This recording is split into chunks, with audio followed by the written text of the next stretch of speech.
નમસ્કાર વિદ્યાર્થી મિત્રો, ફરી પાછા આપણે ચેપ્ટર નંબર 1 જે છે વિદ્યુત ભાર અને વિદ્યુત ક્ષેત્ર એમાં આગળ વધીએ છીએ. ગયા વિડીયોની અંદર જે છે આપણે વિદ્યુત ભાર અને વિદ્યુત ભાર પદાર્થ પર કઈ રીતે આપણે લાવી શકીએ, એટલે કે પદાર્થને વિદ્યુત ભારિત કરવાની જે રીતો છે એના નામ જોયા હતા અને એમાંથી એક રીત પણ આપણે ભણ્યા હતા.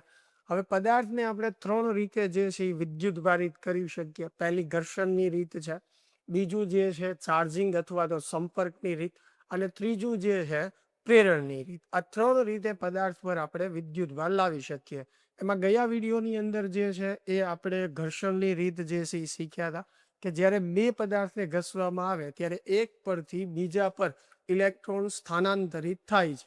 જે ઇલેક્ટ્રોન મેળવે છે એ ઋણ ભારિત બને છે, જે ઇલેક્ટ્રોન ગુમાવે છે એ ધન ભારિત બને છે. એના કોન્સેપ્ટ ને બધી વસ્તુ આપણે ગયા લેક્ચરમાં શીખ્યા હતા. ચાલો, આ લેક્ચરની અંદર જે છે પદાર્થને વિદ્યુત ભારિત કરવાની બીજી રીત જે છે એ આપણે શીખીએ, જે રીતનું નામ છે ચાર્જિંગની રીત.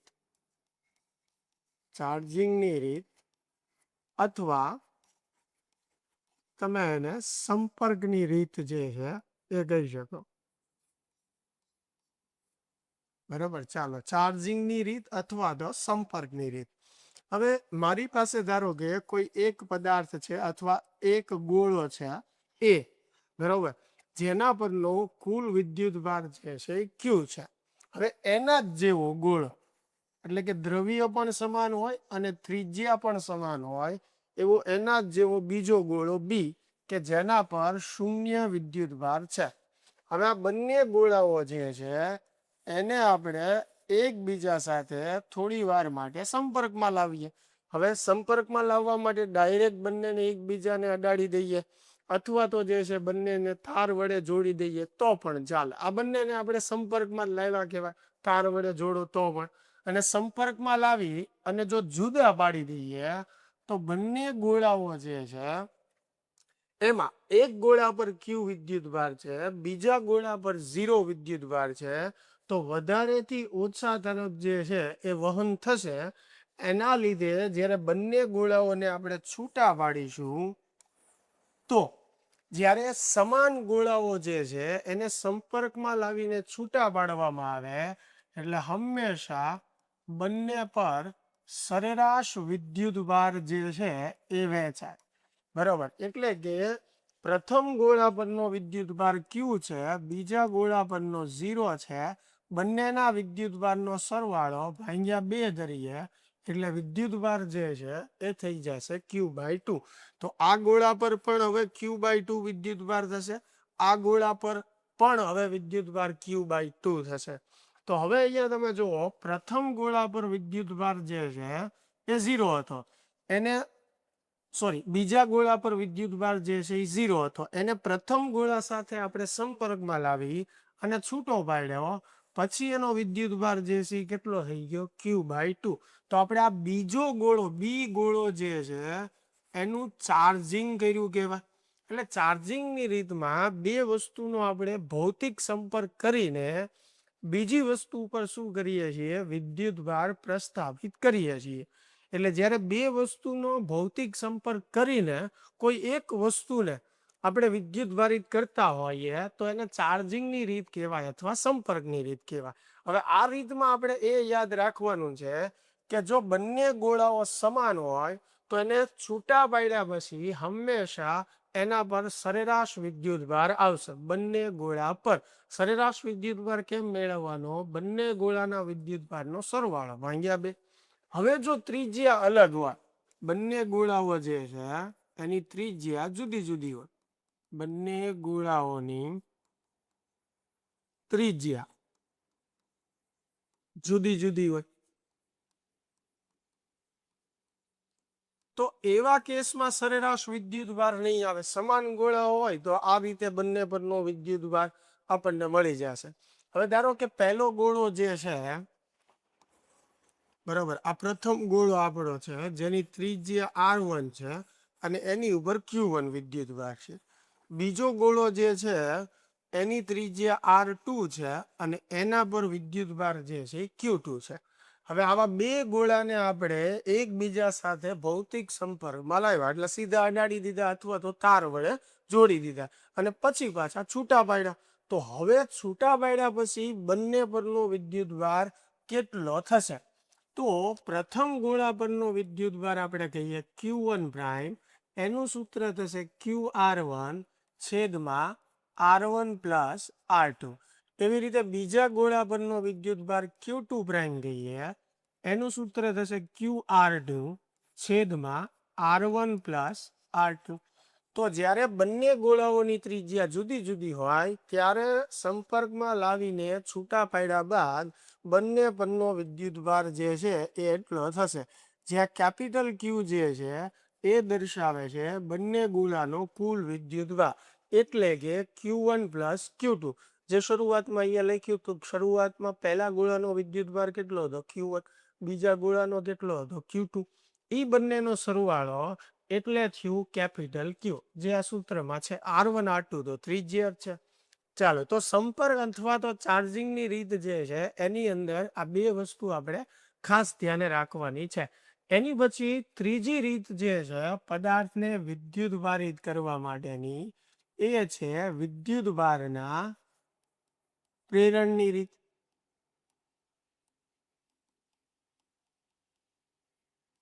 હવે પ્રેરણની રીત કોને કહીએ છીએ? તો કે પદાર્થનો ભૌતિક સંપર્ક કર્યા વગર તેને વિદ્યુત ભારિત કરવાની જે રીત છે એને કહેવાય વિદ્યુત ભાર પ્રેરણની રીત. એટલે કે પદાર્થનો ભૌતિક સંપર્ક નથી કરવાનો છતાં પણ આપણે એને વિદ્યુત ભારિત કરી દઈએ તો એ રીતને કહેવાય પ્રેરણની રીત.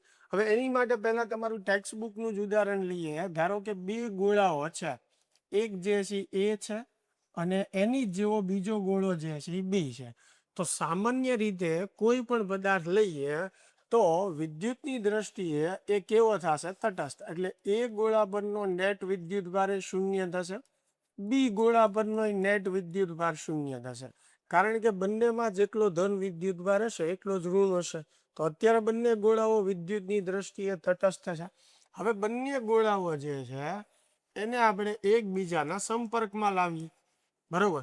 હવે અહીંયા નીચે અવાહક સ્ટેન્ડ પણ આપણે મૂકીએ, કારણ કે ડાયરેક્ટ જમીનના સંપર્કમાં અથવા કોઈ સુવાહક વસ્તુના સંપર્કમાં લાવીશું તો એના પર વિદ્યુત ભાર આવશે તો પણ એ સીધો સુવાહકમાં વયો જશે, બરોબર છે. એટલે નીચે અવાહક સ્ટેન્ડ અથવા તો આ ગોળાઓ જે છે બીજી કોઈ સુવાહક સપાટીને અડતા નથી એવું આપણે વિચારશું, બરોબર. એટલે અહીંયા ટાઈમ બચે એટલે હું અવાહક સ્ટેન્ડ દોરતો નથી, પણ તમે સમજી જજો કે આ બંને ગોળાઓ જે છે બીજા કોઈ સુવાહક માધ્યમ સાથે જોડેલા નથી.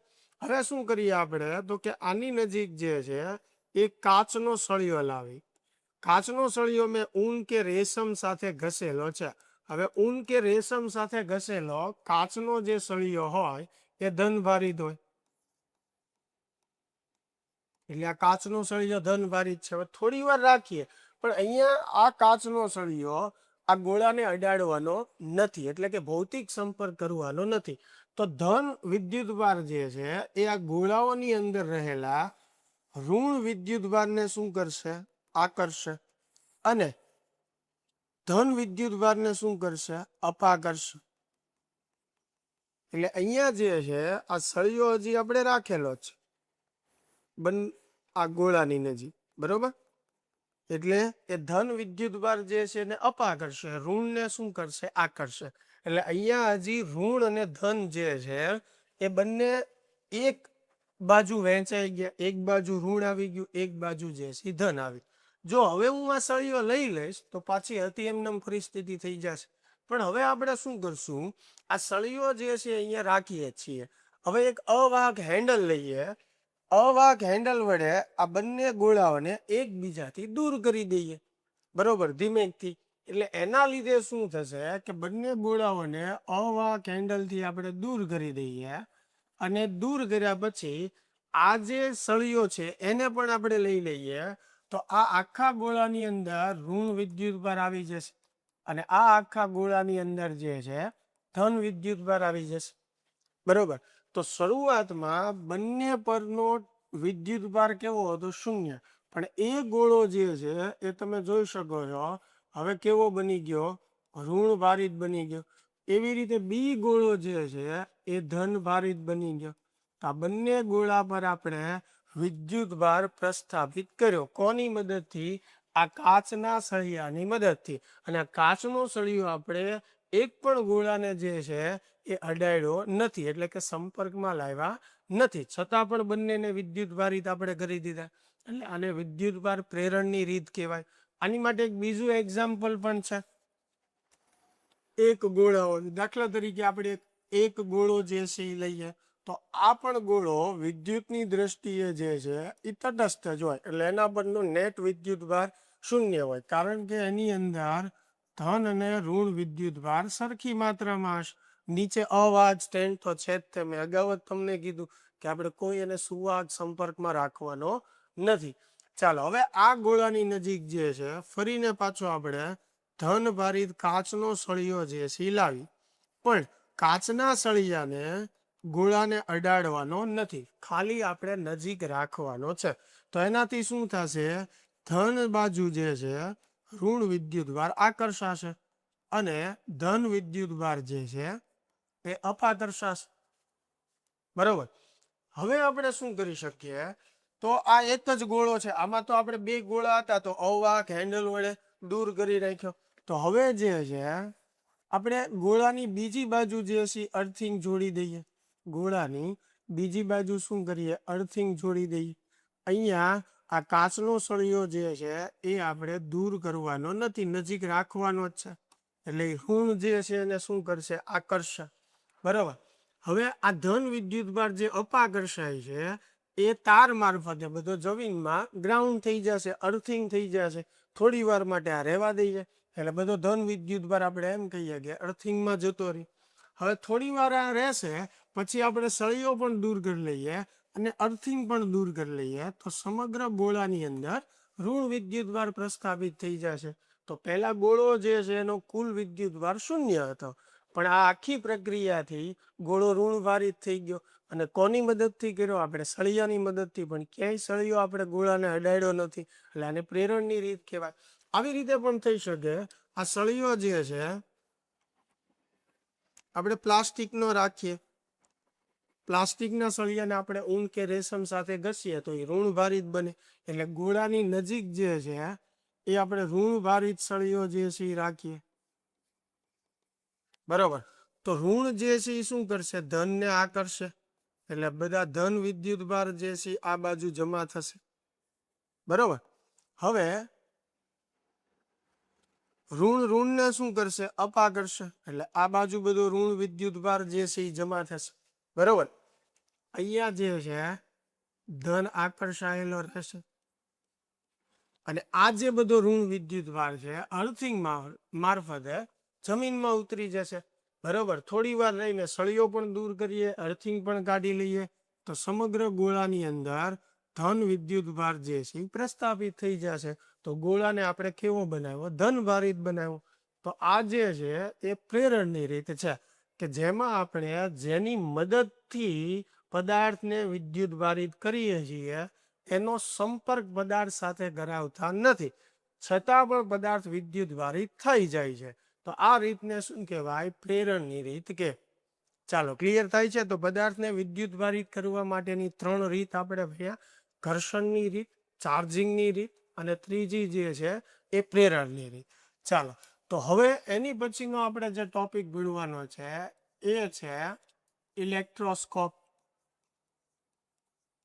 ચાલો, સૌ પ્રથમ જે છે એ આપણે વિદ્યુત ભાર વિશે જાણ્યું. વિદ્યુત ભાર વિશે જાણ્યા પછી આપણે પદાર્થને વિદ્યુત ભારિત કઈ રીતે કરી શકીએ એની આપણે વાત કરી. હવે આપણે વાત કરીએ કે પદાર્થ પરના વિદ્યુત ભારની પરખ આપણે કઈ રીતે કરી શકીએ. તો પદાર્થ પરના વિદ્યુત ભારની પરખ કરવા માટે ઇલેક્ટ્રોસ્કોપ અથવા તો સુવર્ણ વિદ્યુત દર્શક યંત્ર, જેને આપણે ઇલેક્ટ્રોસ્કોપ કહીએ છીએ. હવે તમને જે ટેક્સ્ટબુકની અંદર ટોપિક આપ્યો છે એની અંદર સોનાની એકદમ પાતળી પટ્ટીનો ઉપયોગ થાય છે, વરખનો, એટલે એને સુવર્ણ વિદ્યુત દર્શક યંત્ર એવું નામ આપ્યું છે. પણ સામાન્ય રીતે આપણે એમ યાદ રાખી શકીએ કે પદાર્થ પરના વિદ્યુત ભારની પરખ કરવા માટે ઇલેક્ટ્રોસ્કોપનો ઉપયોગ થાય છે.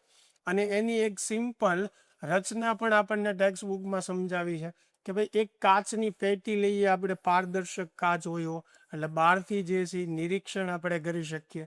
એટલે આ આપણી કાચની પેટી છે જે હવા ચુસ્ત રીતે બંધ છે. હવે એની અંદર જે છે એક આપણે હોલ પાડીએ અને એ હોલની અંદરથી એક અમુક લંબાઈનો આપણે ધાતુનો સળિયો જે છે પસાર કરી દઈએ. હવે આ ધાતુના સળિયાની નીચે આપણે હૂક જેવી રચના બનાવી, બરાબર.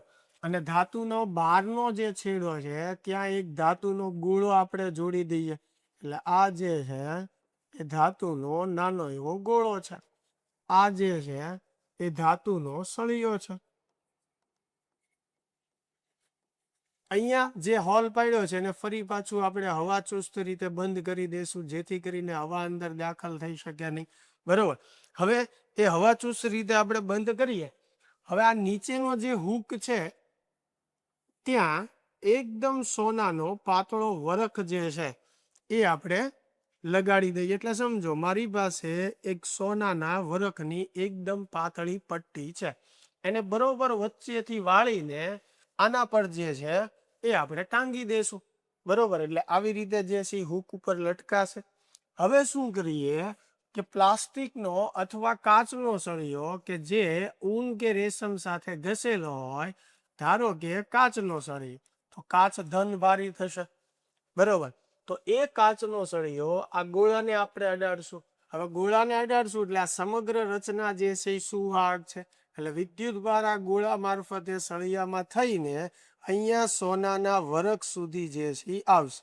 એટલે આ સોનાના વરખના બંને છેડે ધન વિદ્યુત ભાર આવશે. અને બે સજાતીય વિદ્યુત ભારો જે છે એ એકબીજાને શું કરે, અપાકર્ષે, બરોબર છે.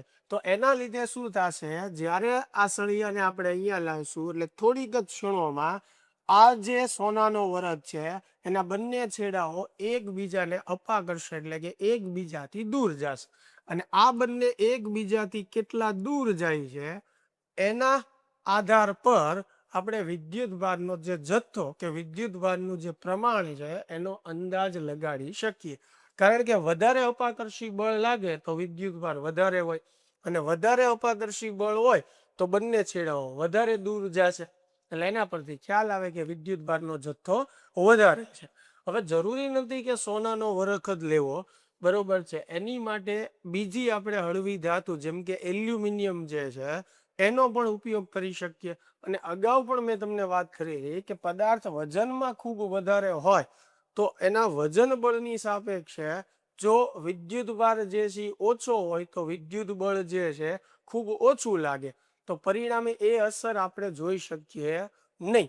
એટલે જેટલો પદાર્થ વજનમાં હળવો હોય એ પ્રમાણે અસર આપણને વ્યવસ્થિત જોવા મળશે, બરોબર. તો આ એક સાદું ઇલેક્ટ્રોસ્કોપની રચના થઈ ગઈ, સમજાય છે વાત? ચાલો એની પછી એક બીજી એવી નાની વાત છે કે વિદ્યુત ભારનો સરવાળા. હવે વિદ્યુત ભાર જે છે એ અદિશ રાશિ છે. એટલે કોઈ પણ તંત્રની અંદર કોઈ પદાર્થ પર જ્યારે એક કરતા વધારે વિદ્યુત ભાર હોય ત્યારે કુલ વિદ્યુત ભાર મેળવવા માટે દરેક વિદ્યુત ભારનો આપણે અદિશ સરવાળો કરવો પડે.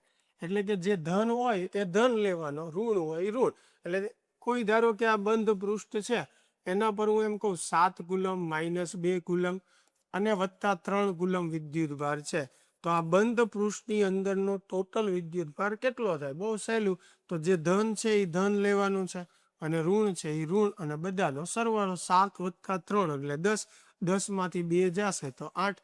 તો આ બંધ પૃષ્ઠની અંદરનો નેટ વિદ્યુત ભાર જે છે એ કેટલો થશે? 8 કુલમ થશે. આવી રીતે આપણે વિદ્યુત ભારોનો સરવાળો કરવાનો છે. ચાલો, ક્લિયર થાય છે? એની પછીનો પ્રશ્ન જે છે 2 માર્કમાં આપણને પૂછી શકાય એવો કે વિદ્યુત ભાર સંરક્ષણનો નિયમ સમજાવો.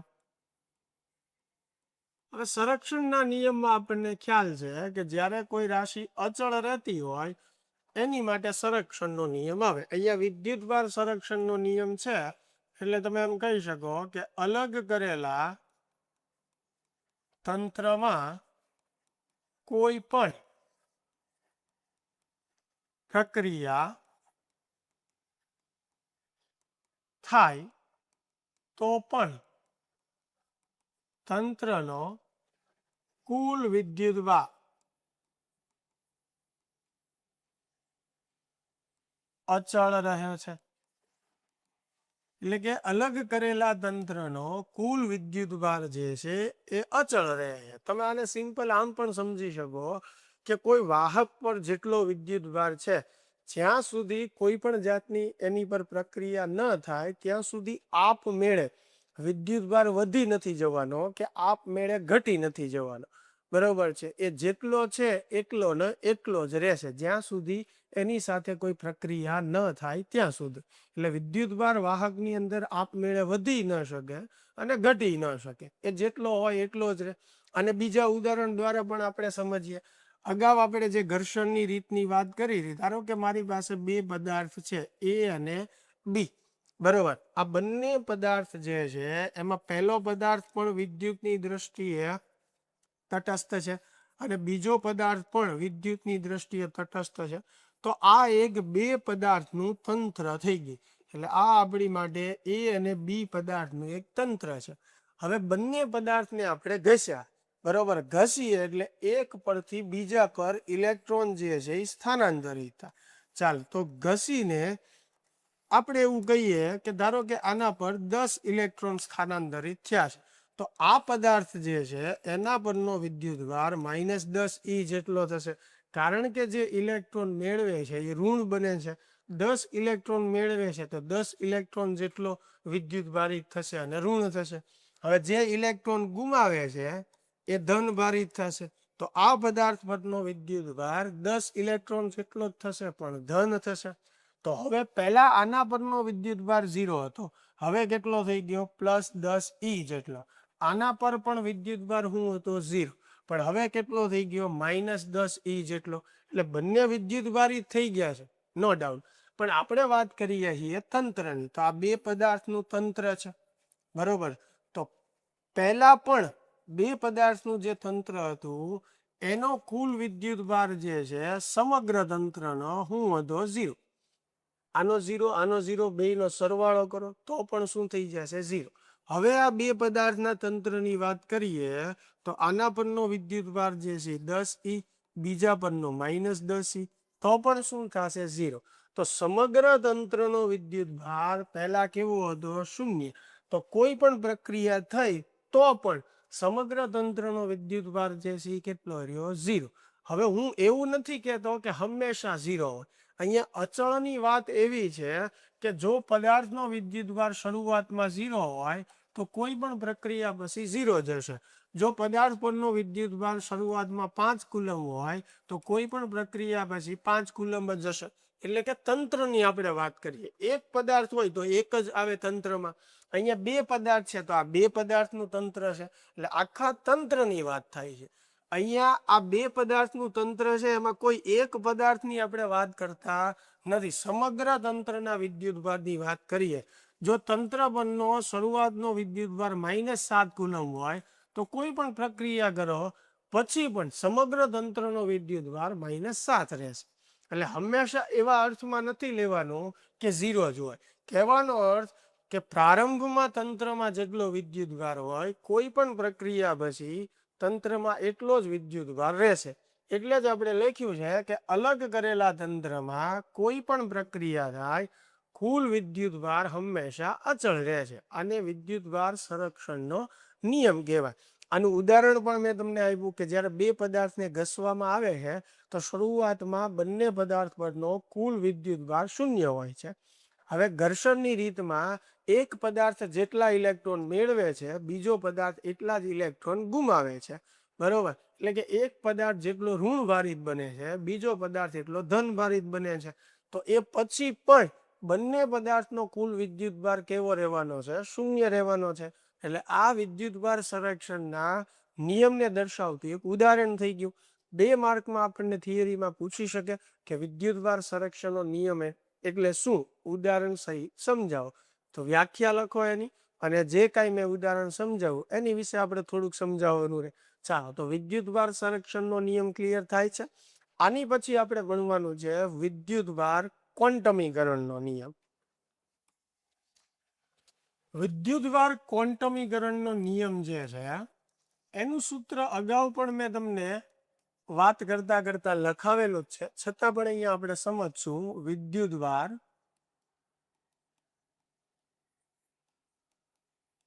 ક્વોન્ટમીકરણનો નિયમ અથવા વિદ્યુતભારનું ક્વોન્ટમીકરણ. હવે અમુક શબ્દ ઉપરથી આપણને ખ્યાલ આવી જાય. ફિઝિક્સની અંદર જો સંરક્ષણ શબ્દ જે છે એ ક્યારે વપરાય? જ્યારે કોઈ રાશિ જે છે અચળ રહેતી હોય. એટલે આ સંરક્ષણ શબ્દ ઉપરથી ખ્યાલ આવી જાય કે ભાઈ આ રાશિ અચળ હશે. એવી રીતે ક્વોન્ટમીકરણ શબ્દ જ્યારે પણ વપરાય ત્યારે હંમેશા આપણે મગજમાં રાખવાનું કે પૂર્ણાંક સ્વરૂપે હશે કોઈકના. બરોબર છે. એટલે જ્યારે કોઈ રાશિ પૂર્ણાંક સ્વરૂપે વ્યાખ્યાયિત થતી હોય તો એની માટે શબ્દ આવે ક્વોન્ટમીકરણ. જેમ કે આપણે વાત કરીએ છીએ વિદ્યુતભારના ક્વોન્ટમીકરણની, તો અહીંયા સમજો કે ભાઈ કોઈ પદાર્થની અંદર કાં તો એક ઇલેક્ટ્રોન હોય, કેમ કે આપણો મૂળભૂત વિદ્યુતભાર કોણ છે? ઇલેક્ટ્રોન છે. હવે જો પદાર્થની અંદર 2 ઇલેક્ટ્રોન હશે તો વિદ્યુતભાર 2e જેટલો થશે. 3 હશે તો કેટલો થશે? 3e જેટલો. 4 હશે તો 4e જેટલો. એક n હોય તો ne જેટલો થાય. જે અગાઉ પણ મેં તમને કીધું હતું. તો દરેક પદાર્થની અંદર વિદ્યુતભાર જે છે એ આ ઇલેક્ટ્રોનનો જે વિદ્યુતભાર છે એના પૂર્ણ ગુણાંકમાં જ છે. બરોબર. દરેક પદાર્થની અંદર રહેલો જે વિદ્યુતભાર છે, બરોબર છે, એ હંમેશા તમે જોશો તો ઇલેક્ટ્રોનનો જે વિદ્યુતભાર છે એના પૂર્ણ ગુણાંકમાં જ હશે. બરોબર. તો આ વાક્યને આપણે લખીએ તો આવી રીતે લખી શકાય કે કુદરતમાં મળી આવતા દરેક વિદ્યુત ભારોના મૂલ્ય એ મૂળભૂત વિદ્યુતભારના મૂલ્યના પૂર્ણ ગુણાંકમાં જ હોય છે. હવે મૂળભૂત વિદ્યુતભાર એટલે કોણ? ઇલેક્ટ્રોન. એટલે કે n જેટલા ઇલેક્ટ્રોન હોય તો એના પરનો વિદ્યુતભાર જે છે એ કેટલો થાય? ne જેટલો થાય. બરોબર છે. હવે ઇલેક્ટ્રોનનો વિદ્યુતભાર એકલો ગણતા હોઈએ તો ઋણ આવશે, એકલો પ્રોટોનનો ગણતા હોઈએ તો ધન આવશે. અને સમગ્ર પદાર્થની આપણે વાત કરીએ તો સમગ્ર પદાર્થ પરનો નેટ વિદ્યુતભાર કેવો થાય? સામાન્ય સંજોગોમાં શૂન્ય થાય. એ અગાઉ પણ આપણે વાત કરેલી છે. તો Q બરાબર ne આ વિદ્યુતભારના ક્વોન્ટમીકરણના નિયમ પરથી મેળવેલું સૂત્ર છે. અથવા તમે એમ કહી શકો કે આ ક્વોન્ટમીકરણનું સૂત્ર છે Q બરાબર ne. બરોબર. હવે આજે આપણે વાત કરી ક્વોન્ટમીકરણની, એ ફક્ત સૂક્ષ્મ વર્ણન માટે જ લાગુ પડે છે. કારણ કે ઇલેક્ટ્રોનનો વિદ્યુતભાર જે છે એ 1.6 × 10⁻⁹ કુલમ થાય. એટલે બહુ સૂક્ષ્મ છે આ મૂલ્ય, 1.6 × 10⁻⁹. જેમ દળમાં મેં તમને સમજાવ્યું હતું, દળનો વધારો ઘટાડો, ઘર્ષણની રીતમાં જ્યારે જે પદાર્થ ઇલેક્ટ્રોન મેળવે એનું દળ વધે અને જે ગુમાવે એનું દળ ઘટે. પણ આ ક્યારની વાત હતી? જ્યારે આપણે સૂક્ષ્મ લેવલે વાત કરતા હોઈએ અથવા સૂક્ષ્મ વર્ણનની વાત. વ્યવહારમાં આ ફેરફાર જે છે બહુ નોંધનીય ન હોય, એટલે વ્યવહારમાં એ ફેરફાર અવગણી શકાય. એવી રીતે વિદ્યુતભારનો ક્વોન્ટમીકરણનો જે નિયમ છે એ વ્યવહારમાં આપણે અવગણીએ છીએ. શું કામ અવગણીએ છીએ? કારણ કે આ વિદ્યુતભારનું મૂલ્ય જે છે એ ખૂબ જ સૂક્ષ્મ છે. એટલે વ્યવહારિક દ્રષ્ટિએ અત્યંત નાનું મૂલ્ય હોવાથી વ્યવહારમાં આપણે એને શું કરી શકીએ? અવગણી શકીએ. સમજાય છે એ વાત? ચાલ, બીજી એક વાત આપણે એ શીખીએ કે સામાન્ય રીતે જ્યારે પરમાણુ વિશે આપણે થોડું થોડું જાણતા થયા તો શરૂઆતમાં આપણને એટલી ખબર પડી કે ભાઈ પરમાણુની અંદર પ્રોટોન, ન્યુટ્રોન અને ઇલેક્ટ્રોન આવેલા હોય છે. એમાં પ્રોટોન અને ન્યુટ્રોન કેન્દ્રમાં હોય છે અને ઇલેક્ટ્રોન એની આસપાસ જે છે એ ભ્રમણ કરતા હોય છે. હવે શરૂઆતના કેસમાં કે ભાઈ સૂક્ષ્મમાં સૂક્ષ્મ કણ કોણ? દ્રવ્યની અંદર નાનામાં નાની વસ્તુ કઈ, સૂક્ષ્મ કણ કયા, તો કે ઇલેક્ટ્રોન, પ્રોટોન, ન્યુટ્રોન, એનાથી સૂક્ષ્મ કઈ છે જ નહીં. પણ પછી આગળ સંશોધન થયા તો ખબર પડી કે ભાઈ પ્રોટોન અને ન્યુટ્રોન જે છે, પ્રોટોન અને ન્યુટ્રોન જે છે એની અંદર ક્વાર્ક્સ આવેલા હોય છે. એટલે કે પ્રોટોન અને ન્યુટ્રોન જે છે તમે એવું બોલી શકો કે ક્વાર્ક્સમાંથી બનેલા હોય છે. એટલે કે એની અંદર ક્વાર્ક્સ આવેલા હોય છે. અત્યાર સુધીમાં ટોટલ આપણને 6 પ્રકારના ક્વાર્ક્સ જે છે એ મળી આવ્યા છે. અને ક્વાર્ક્સ હંમેશા જોડમાં મળે, બરોબર છે. એમાં પહેલી જે જોડ જે છે એ છે અપ અને ડાઉન ક્વાર્ક્સની, બરોબર. આ બે ક્વાર્ક્સના પ્રકાર થઈ ગયા, અપ ડાઉન. પછી એવી રીતે ટોપ બોટમ આવે, પછી સ્પેસ અને ચાર્જ આવે. આવી રીતે ટોટલ 6 ક્વાર્ક્સ થાય અને 3 જોડી થાય. એમાં આપણે અપ અને ડાઉનની વાત કરીશું અત્યારે. અપ ક્વાર્ક્સ જે છે એનો વિદ્યુતભાર ઇલેક્ટ્રોન કરતા 2/3 ગણો હોય અને ધન હોય. ડાઉન ક્વાર્ક્સ જે છે એનો વિદ્યુતભાર જે છે એ ઇલેક્ટ્રોન કરતા 3 ભાગનો હોય અને ઋણ ભારિત હોય, બરોબર. તો પ્રોટોનની અંદર પણ 3 ક્વાર્ક્સ આવેલા છે. એટલે ક્વાર્ક્સના આધારે પ્રોટોનનું આપણે બંધારણ જણાવવું હોય તો આપણે એમ કહી શકીએ UUD. એટલે કે એની અંદર 2 અપ ક્વાર્ક્સ હોય અને 1 ડાઉન ક્વાર્ક્સ હોય. હવે ટોટલ 3 ક્વાર્ક્સ છે પ્રોટોનની અંદર. તો આ ત્રણેયના વિદ્યુતભારનો સરવાળો કરીએ, +2/3 ઇલેક્ટ્રોન વત્તા +2/3 ઇલેક્ટ્રોન -1/3 ઇલેક્ટ્રોન, બરોબર. આ અપ અને આ ડાઉન, એ બધાના વિદ્યુતભારનો સરવાળો આપણે કરીએ તો અહીંયા સમજો 2/3 + 2/3, બરોબર. આ બે અપનો વિદ્યુતભાર અને -1/3 જે છે કોનો છે, ડાઉન. ચાલો હવે 3 લસા તરીકે લઈ લો તો અહીંયા 2 + 2 એટલે 4, 4 - 1 એટલે 3, ગુણાકારમાં ઈ જે છે એમને 3 કેન્સલ થાય તો જવાબ આપણો આવ્યો +C. એટલે જ આપણે કહીએ છીએ કે પ્રોટોનનો વિદ્યુતભાર જે છે એ ઇલેક્ટ્રોન જેટલો પણ ધન ભારિત હોય છે. એટલે પ્રોટોનની અંદર 3 ક્વાર્ક્સ આ રીતે હોય છે. જો ન્યુટ્રોનની આપણે વાત કરીએ તો ન્યુટ્રોનની અંદર પણ 3 ક્વાર્ક્સ હોય છે, બરોબર. અને એની અંદર UDD એટલે કે 1 અપ અને 2 ડાઉન ક્વાર્ક્સ હોય છે, બરોબર. હવે અપ ક્વાર્ક્સનો વિદ્યુતભાર એટલે +2/3 ઇલેક્ટ્રોન, પછી આ ડાઉનનો -1/3 ઇલેક્ટ્રોન, પછી બીજા ડાઉનનો -1/3 ઇલેક્ટ્રોન. આનું સાદું રૂપ આપો તમે, 3 લસા લઈ લો તો 2 - 1 1, 1 - 1 0, 0 × E એટલે 0. તો ન્યુટ્રોન આપણે કહીએ છીએ કે વિદ્યુતની દ્રષ્ટિએ તટસ્થ હોય છે. એટલે એનો અર્થ એવો થયો કે ન્યુટ્રોનની અંદર વિદ્યુતભાર નથી એમ ન કહી શકાય. વિદ્યુતભાર તો છે જ તે, પણ ન્યુટ્રોનની અંદરનો કુલ વિદ્યુતભાર કેવો થઈ જાય છે, શૂન્ય થઈ જાય છે. એટલે આપણે એમ બોલતા હોઈએ કે ન્યુટ્રોન વિદ્યુતની દ્રષ્ટિએ તટસ્થ છે. વાત ક્લિયર થાય છે? તો પ્રોટોન અને ન્યુટ્રોનની અંદર આવી રીતે ક્વાર્ક્સ હોય છે. હવે ઇલેક્ટ્રોન જે છે એની અંદર કોઈ ક્વાર્ક્સનું બંધારણ નથી મળ્યું. એટલે એક ખાસ પાસું ધ્યાન રાખજો, આ રીતે ઇલેક્ટ્રોન માટે પ્રયત્ન ન કરતા. ઇલેક્ટ્રોન જે છે એની અંદર કોઈ બીજું બંધારણ હજી સુધી જોવા મળ્યું નથી. એટલા જ માટે ઇલેક્ટ્રોનને આપણે મૂળભૂત વિદ્યુતભાર તરીકે લીધો છે. ખ્યાલ આવે છે? ચાલ, તો આ અત્યાર સુધીમાં મિત્રો આપણે જે કાંઈ ચેપ્ટરમાં ચર્ચા કરી એ બધા નાના નાના અને સમજવા લાયક એવા આપણા કોન્સેપ્ટ હતા. એમાંથી આપણને બોર્ડની દ્રષ્ટિએ જે છે એ MCQ તો પૂછાતા જ હોય છે, પણ થિયરી જે છે એ પૂછાઈ શકે એવા 2 કોન્સેપ્ટ આપણે કહી શકીએ. એક જે છે વિદ્યુતભાર સંરક્ષણનો નિયમ અને બીજું જે છે વિદ્યુતભારનું ક્વોન્ટમીકરણ. આ 2 પ્રશ્નો થિયરી માટે આપણે ખાસ ધ્યાનમાં રાખવા જોઈએ. અને અત્યાર સુધીમાં જે કાંઈ બધા કોન્સેપ્ટ આપણે ભણ્યા છીએ, નેક્સ્ટ લેક્ચરની અંદર આપણે એના MCQ કરીશું પ્રેક્ટિસ માટેના. સાથે સાથે બધી એક્ઝામમાં જે MCQ પૂછાઈ ગયા હોય એટલે કે PYQ એ પણ આપણે સોલ્વ કરીશું. ત્યારબાદ જે છે ચેપ્ટરનો આપણો મેઇન ટોપિક, મેઇન હીરો જે આપણે કહી શકીએ, કુલમનો નિયમ, એની શરૂઆત કરીશું. તો આશા છે મિત્રો આજના લેક્ચરમાં જે કાંઈ મેં તમને સમજાવ્યું એ વ્યવસ્થિત તમને સમજાણું હશે. જો કોઈ તકલીફ હોય તો ખાસ મને જણાવજો. ચાલો મળીએ તો નેક્સ્ટ વિડીયોમાં.